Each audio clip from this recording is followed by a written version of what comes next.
Welcome to Mondays with Maxwell. My name is Mark Cole. I'm the president and CEO of the John Maxwell Leadership Enterprise. I believe every one of you watching this right now is just like John. You welcome Mondays because you look forward to starting your week off looking for ways to value people. And since today is Monday, my friends, let's hear from the man of the hour. He is our leader, our friend, John C. Maxwell. Hi, John Maxwell here. Welcome to Mondays with Maxwell as we do another lesson on best advice. I've had the best time the last few months sharing with you some of the best advice that I've received, some of the best advice that others have received that they've taught me. And now everywhere I'm traveling, people are coming up to me and they're saying, "Hey, John, here's the best advice that has helped me along the way." And so I'm continuing the series because I just think it's helping you and it's helping me. And so thanks for joining me today. And of course, Andrew's in the studio. It's his studio. And I should say I'm in Andrew's studio. And he's one of the funniest guys I know, honest to God. He's got a huge sense of humor. And ever since I've done the Best Advice series, Andrew keeps jumping in. He jumps in. He just says, "Hey, let me give you another one." And they're all kind of cute or funny. And the one he gave me today is that you can take my advice because I'm all done with it. And when he gave me that one, I thought, I've had a lot of times in my life where whatever advice I was giving, I was kind of done with it myself. But what I want to do today, and my best advice to you, is very simple. And it's all about serving others, teaches you about yourself. When I serve you, I not only add value to you, but I began to learn about myself. I did a series of teachings some time ago on what I called servanthood surprises. And the basic thesis of that teaching was the fact that when I began to serve other people, I was surprised, taken back, to be honest with you, at some of the incredible things that I learned about me. It wasn't about me because I was serving you, but while I was serving you, I began to understand myself. I began to see myself in a way that I don't think I would have ever experienced if it wasn't for the fact that I was committed on focusing on you. Isn't it interesting when we focus on others, because it's all about others, we learn about ourselves.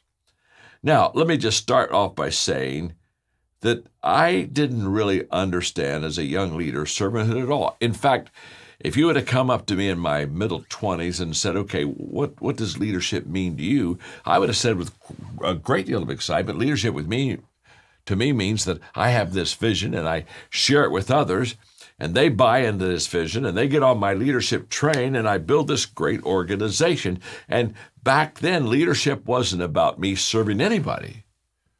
In fact, this doesn't sound very good, but I think it's quite truthful.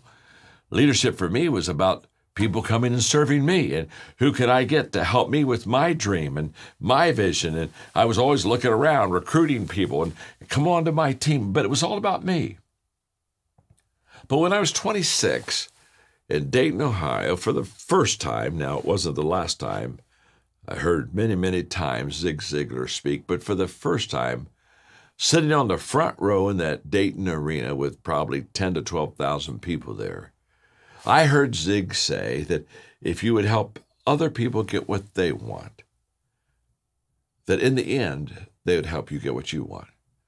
And that was the day that I realized, you talk about learning about yourself, that was the day that I realized that I had this servanthood thing completely misunderstood. I thought I led so that people could serve me. It kind of goes back to the statement that it's wonderful when the people believe in the leader, but it's more wonderful when the leader believes in the people. Well, in my idea of leadership at the beginning, it was wonderful when the people serve the leader. And yet Zig that day taught me, and I made this incredible paradigm shift.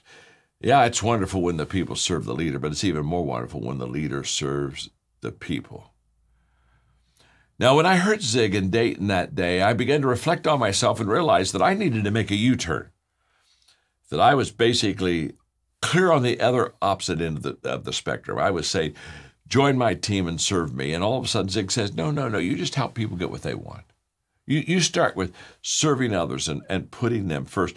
And what happened to me in this paradigm shift about leadership, I had to ask myself a motive question. And the motive question was very simple. Why do I want to be a leader? To this day, when people come up to me and they share with me that they want to lead, I say, well, that's a very good thing to do. But let me ask you a question. Why do you want to be a leader? And I want to listen to their answer. Because many, many times we want to become a leader because we feel that there are benefits for us, and it's too much about us, and it's too little about others. So I took Zig's advice. I began to learn how to serve people. I began to ask people, what would be the best way that I can add value to you? And I began to focus on just helping people be successful. And that changed my life. But I've even seen that in my own children. When our son Joel was 16, he's very gifted in technology, but like a lot of technical people, he didn't have the heart that I wanted him to have for people. He was very anal and very cut and dried and in or out, and this is the way, black and white. And I felt that he lacked a genuine care and compassion for other people. And so with a counselor friend of mine, Margaret and I decided to do an experiment with him to kind of maybe help him understand the power of servanthood. And at the age of 16, we literally sent him for a month to India. Now, I had friends in India, and when he landed in Calcutta, they would pick him up and they would take him, and it was a wonderful organization called Mission of Mercy. And they would house him and make sure he was okay. He was only 16.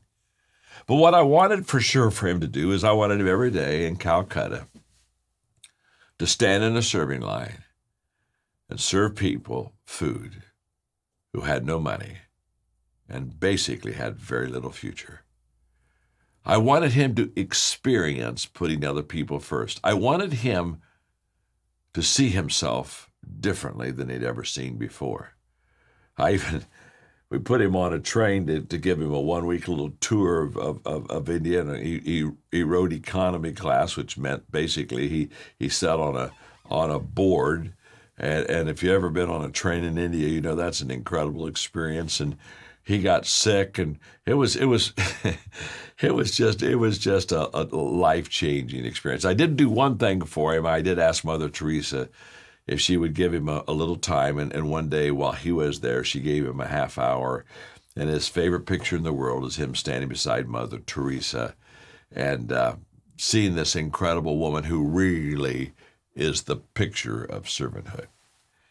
But he came back changed.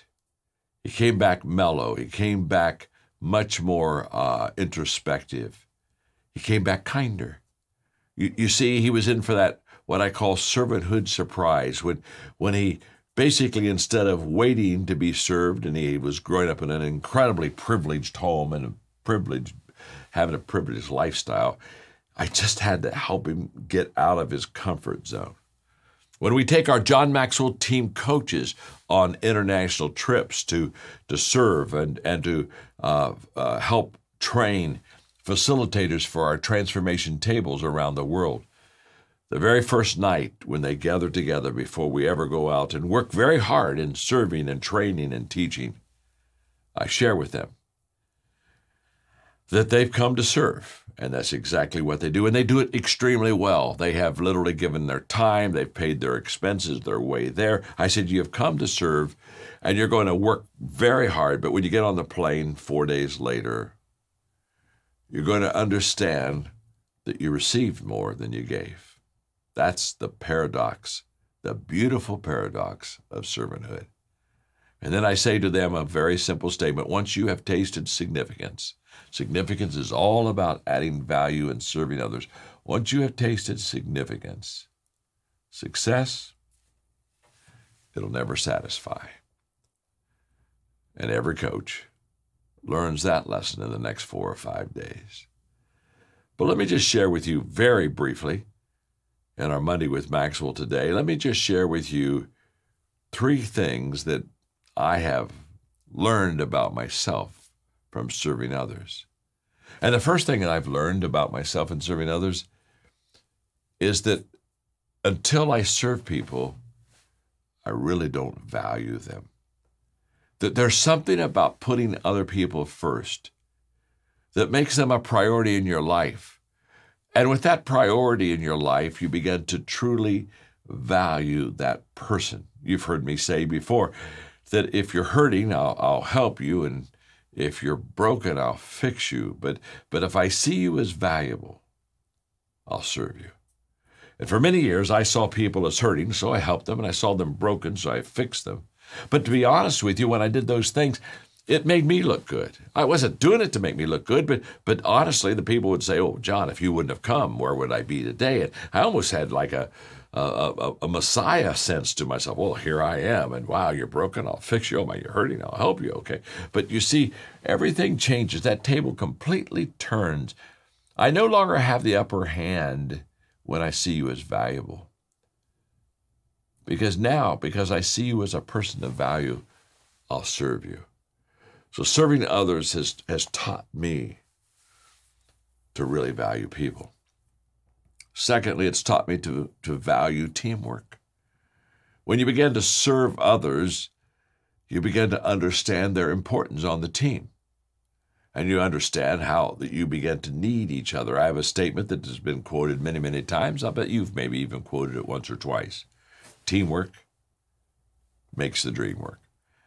In my book on the 17 Laws of Teamwork, I talk about the law of Mount Everest. And the law of Mount Everest just simply says, as the challenge escalates, the need for teamwork elevates. In other words, if you have a Mount Everest experience in front of you, you can't accomplish it by yourself. You need others. And what I discovered is when I began to serve others, I began to value the gifts of others and their contribution and how they were helping me climb a Mount Everest in my life. And it would be impossible without them on my team and without me being on their team for us to do this together. So it just has taught me to greatly value teamwork. The third thing that it has taught me is to be fulfilled. It's helped me to be fulfilled. Confucius said, "He who wishes to secure the good of others has already secured his own." When I wish to secure the good for you, isn't it interesting? I secure the good for myself. Jesus taught that, just like Confucius. He said that what you keep, you lose, but what you give, you keep. He understood that we are created and designed to share, to give, to serve. In my book, The 21 Laws of Leadership, one of the laws is that leaders add value by serving others. And what's interesting is, yes, we add value by serving others, but guess what? When we serve others, that adds value back to us. So let me give you, because I want to make this as practical as possible, let me give you 4 questions that I ask myself to help me serve people better. Here they are. Question number 1, what do people need? The question is not, what do I need? The question is, what do you need? Thomas Edison said, every invention I did was a result of thinking about how it would help others. I find out what the world needs, and then I proceed to invent it. I resonate with that. When I started writing books, I didn't want to write books that nobody wanted to read or would help no one. So I asked myself the very simple question, what is it that people need to be successful? That's how I came up with the REAL, real success, relationships, equipping, attitude, leadership. I know exactly what Thomas Edison is saying. If you really want to serve people well, ask yourself very simply, what do they need? The second question I ask myself is, how can I meet that need? In other words, now that I know what people need, how do I help meet that need in their life? You see, meeting needs of others begins with what I call a willing heart. And if you want to maximize your service to the people around you, asking that person is more useful than assuming. In other words, if I want to know how I can serve Andrew, who's in the studio with me today, I can try to guess, or I can kind of assume, or I can basically say, Andrew, help me out. What's the best way I can serve you? And what I have found is that when we begin to ask those questions, how can I meet your need? We get the answers. And then guess what? We meet the needs.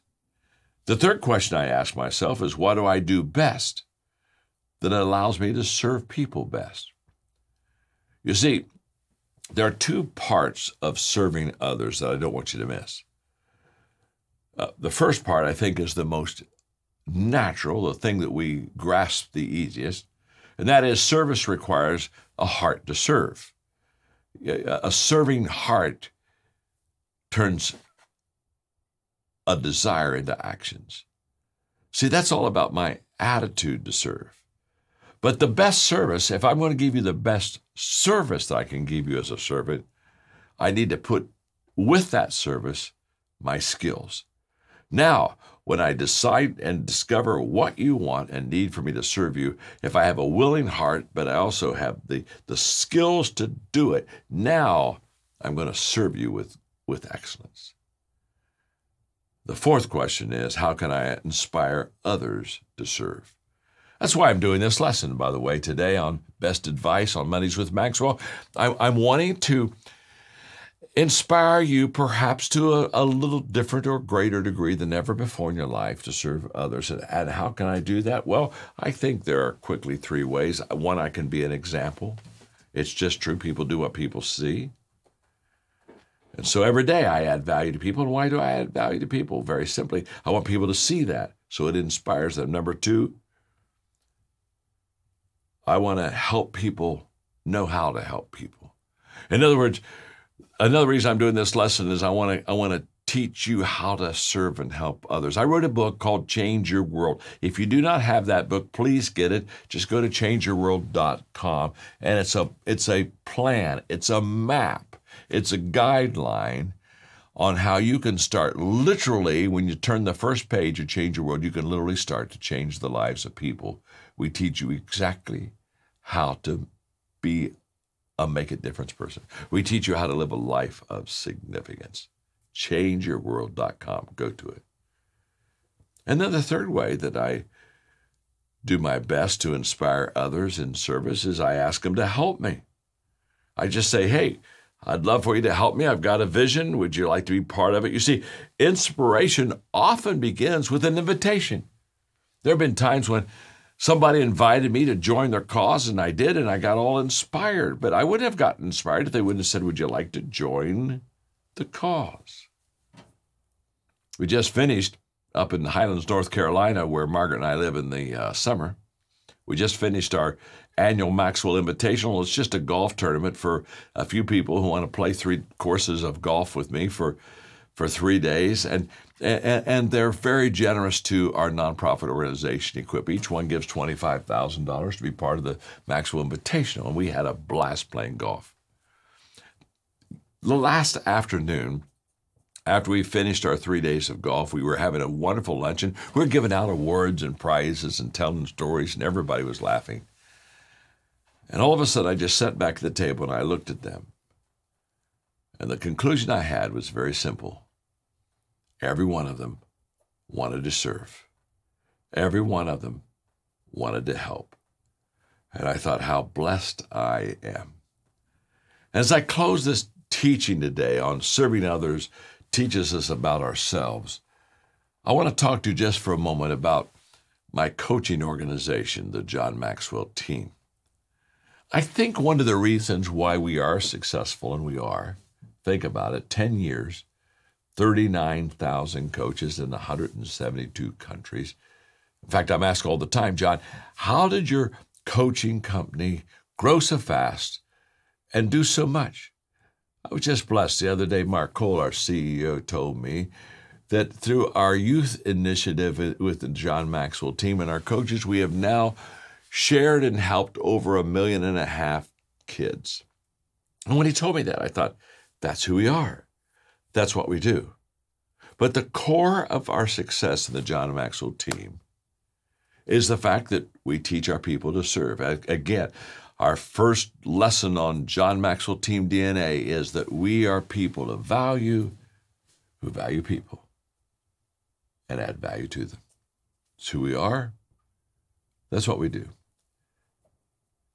Is it possible that as you've joined me with Mondays with Maxwell, and you've heard about our coaching team, is it possible, probable maybe, that you have 2 or 3 times kind of thought, wow, I'd like to know more about how to become a part of the John Maxwell team. I'd like to become a John Maxwell certified coach. I'd like to maybe consider that. If that thought has just entered your mind, I want you to go to mondayswithmaxwell.com. If you go to mondayswithmaxwell.com right now, we have people that will guide you through a process that will help you understand what the John Maxwell team is all about and help you understand how you can become a part of a community that is making an incredible difference around the world. Honestly, we need you. And honestly, you need us. Follow that nudge today. You've thought about it before, but today's your day. Mondayswithmaxwell.com. Go to it. We'll have people help you understand the John Maxwell team. And if you want, you can help us serve people at home and around the world. I know this. I'd love to have you on my team. So right now, go to mondayswithmaxwell.com. God bless. I hope you've enjoyed today's Monday with Maxwell lessons. What's some good advice or some unadvice you've received? Let us know in the comments. Thank you again for watching today. We'll see you next week for another episode of Mondays with Maxwell.